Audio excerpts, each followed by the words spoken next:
Let us begin with the first demand that success places upon all of us, the demand for discipline.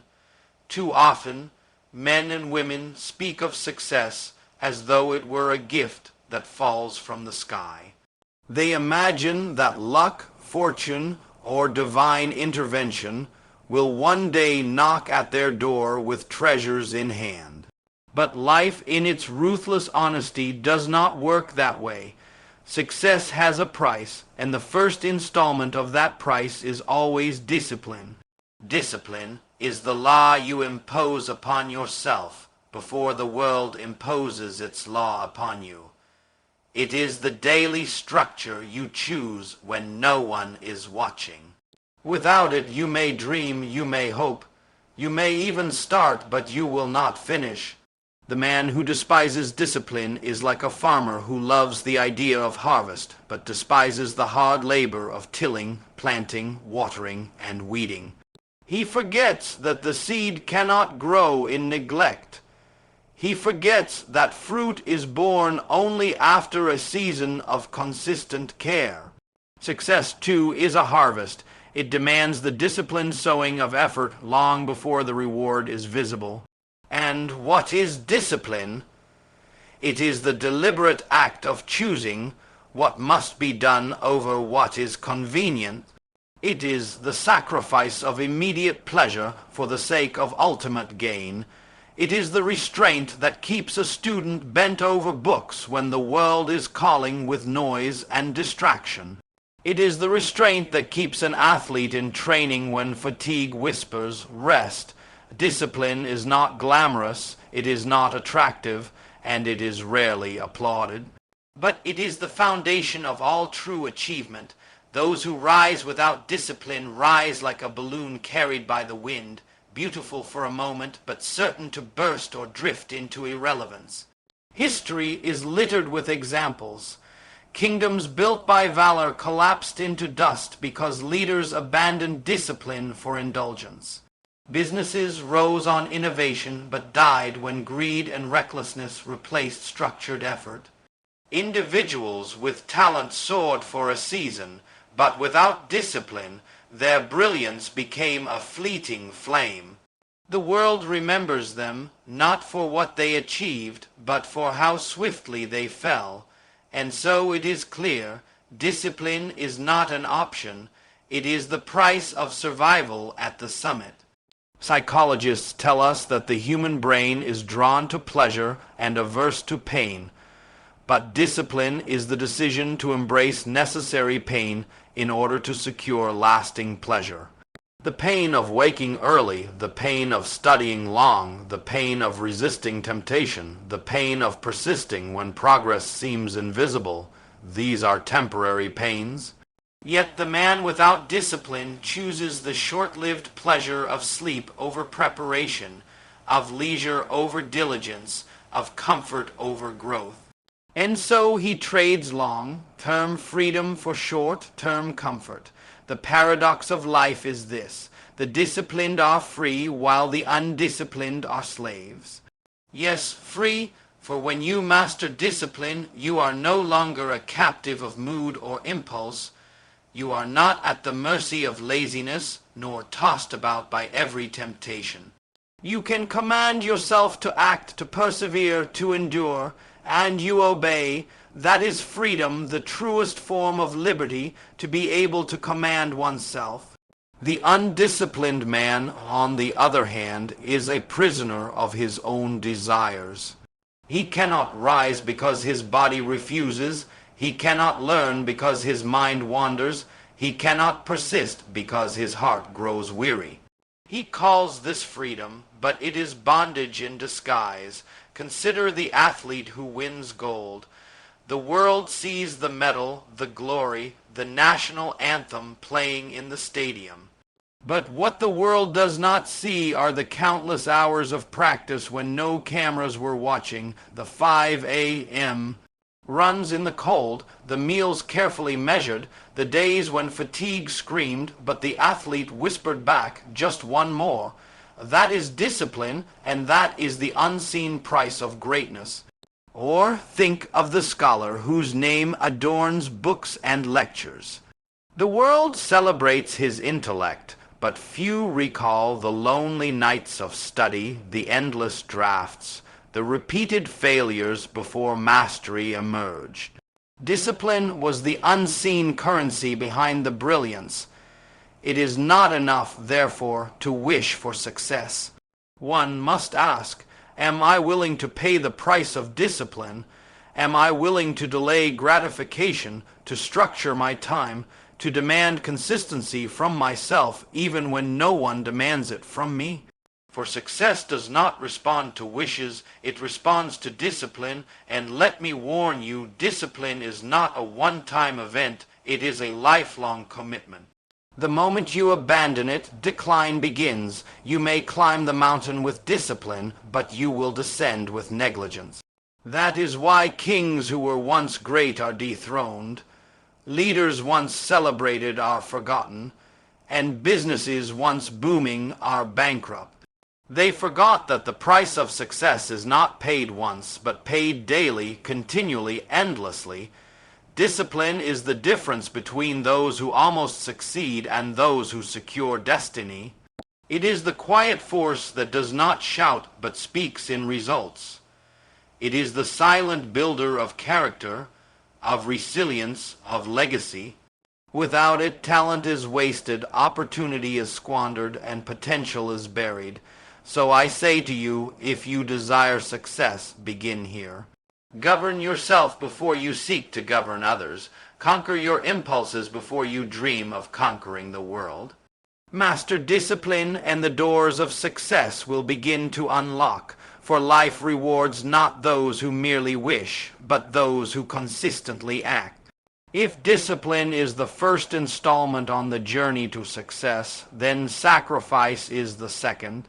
One may discipline himself to stay focused, to stay consistent, to do what must be done, but without sacrifice, the effort remains incomplete.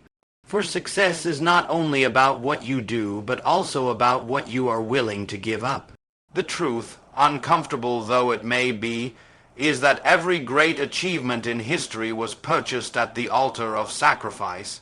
The man who wants everything, the comfort of ease, the luxury of indulgence, the applause of the crowd, and the crown of greatness, will end up with nothing. Life does not permit us to keep all that is pleasant and still claim the prize of success. Something must always be traded. Time must be traded, energy must be traded, comfort must be traded, and sometimes even relationships, opportunities, and habits must be surrendered for something higher. The question is never whether sacrifice is required. The question is always, what are you willing to sacrifice for what you claim to desire? Consider the farmer again. He takes seed valuable in itself, seed that could have been eaten today, yet he places it in the ground, buried, gone, lost for a season. That is sacrifice. He denies himself the immediate pleasure of consuming it so that, in due time, it may multiply into harvest. Success operates by the same principle. You must bury something in the soil of discipline and sacrifice today, so that tomorrow can yield abundance. The one who consumes all his seed today will meet hunger tomorrow. This is the error of many in our time. We live in an age obsessed with instant gratification, where the promise of quick wealth and overnight fame seduces many. But the law of success is older than time. You cannot reap where you have not sown, and you cannot sow without sacrifice. The student who refuses to sacrifice his evenings for study will later sacrifice his opportunities in life. The entrepreneur who refuses to sacrifice the comfort of a steady paycheck for the uncertainty of building will later sacrifice his dream. The athlete who refuses to sacrifice leisure for practice will later sacrifice the podium to someone hungrier. One way or another, sacrifice is unavoidable. The only choice you have is whether you sacrifice now for gain later, or refuse now and sacrifice everything later. Psychology teaches us that the human being is driven by two powerful forces, the pursuit of pleasure and the avoidance of pain. Sacrifice inverts this equation.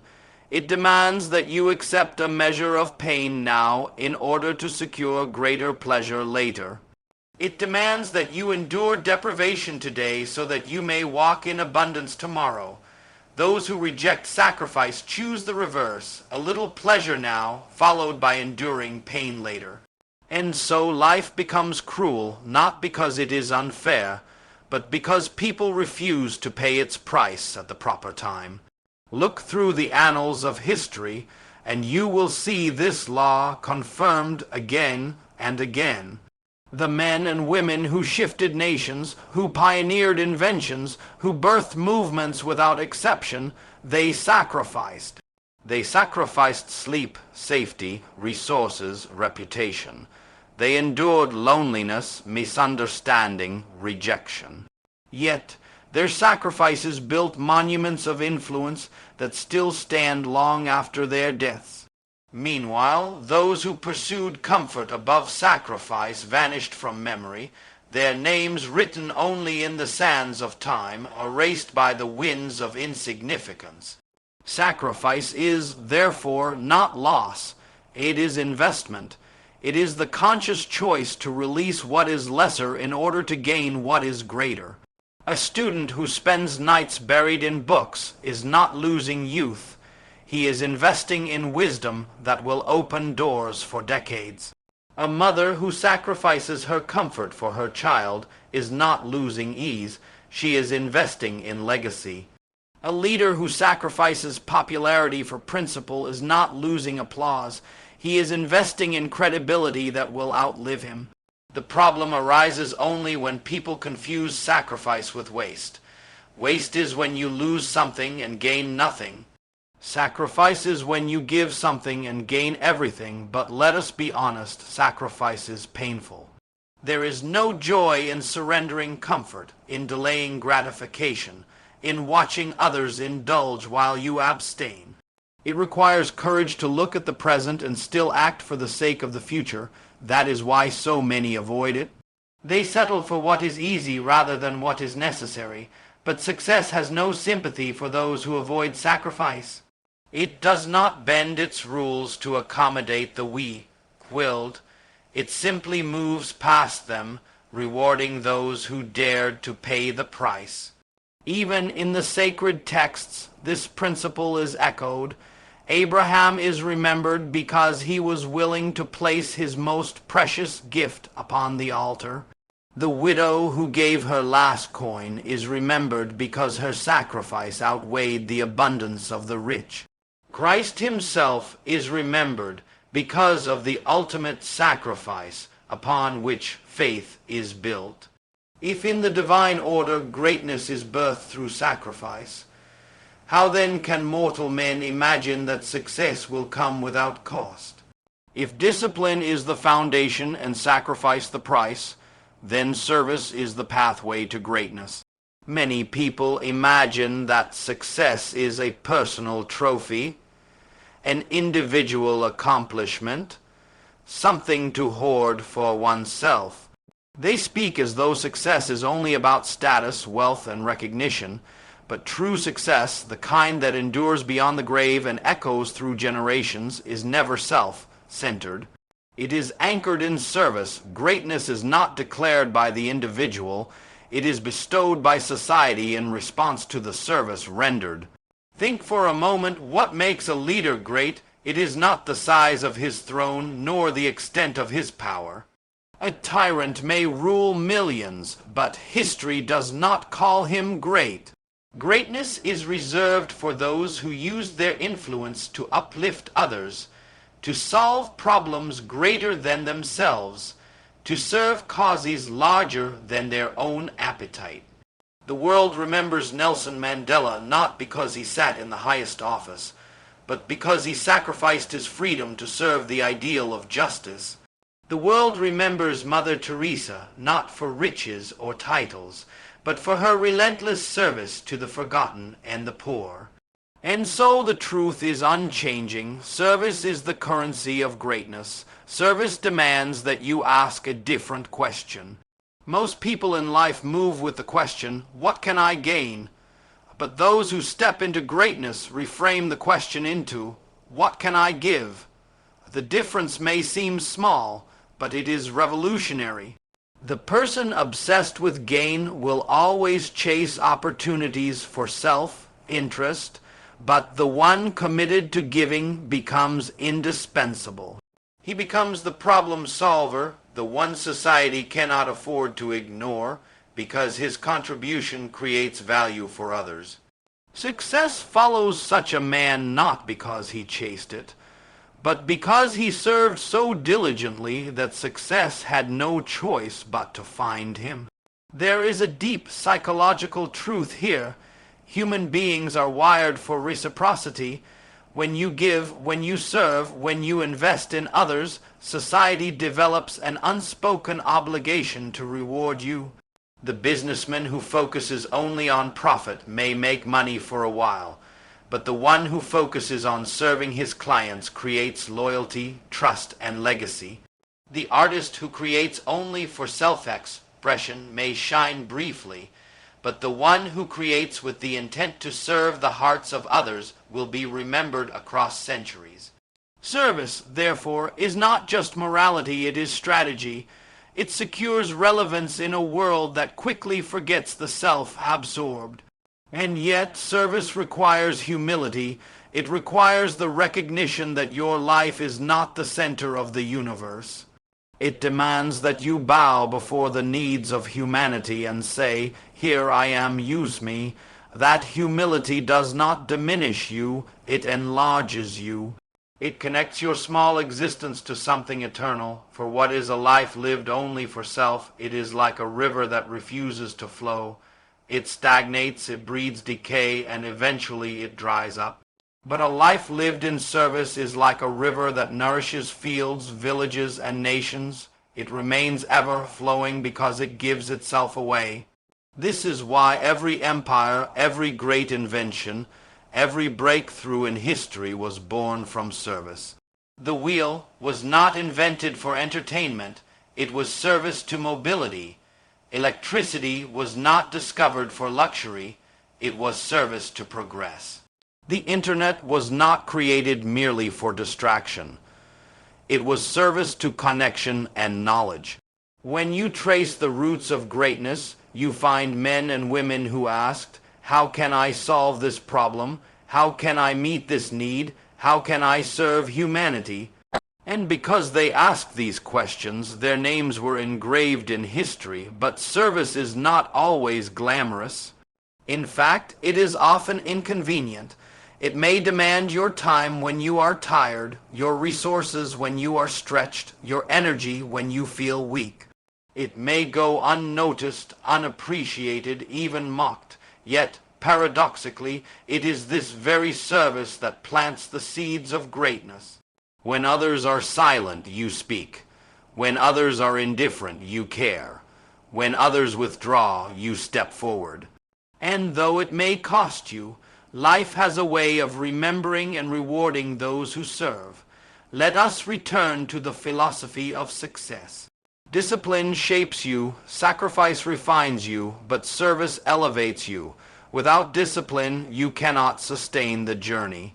Without sacrifice, you cannot pay the price. Without service, you cannot rise to greatness. Discipline makes you strong, sacrifice makes you resilient, but service makes you significant.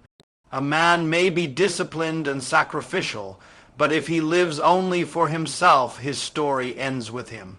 But if he serves others, his story continues beyond his lifetime, living in the lives he touched, in the institutions he built, in the legacies he left behind.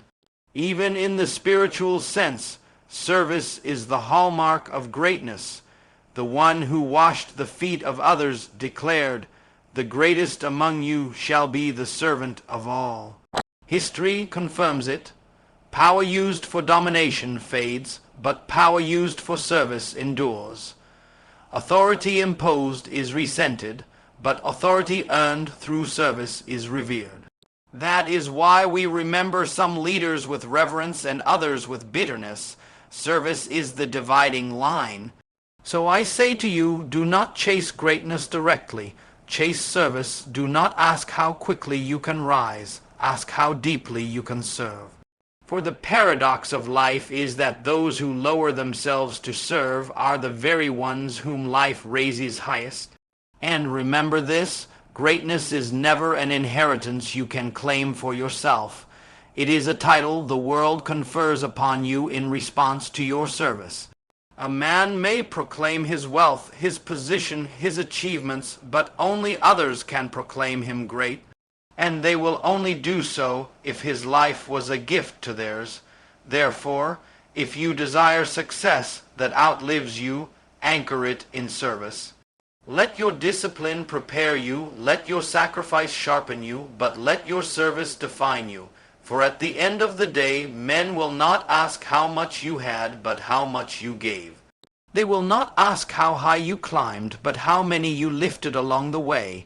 And when history writes its verdict, may it say of you, here was a man, here was a woman who served. For in service lies greatness, and in greatness lies the kind of success that cannot be erased.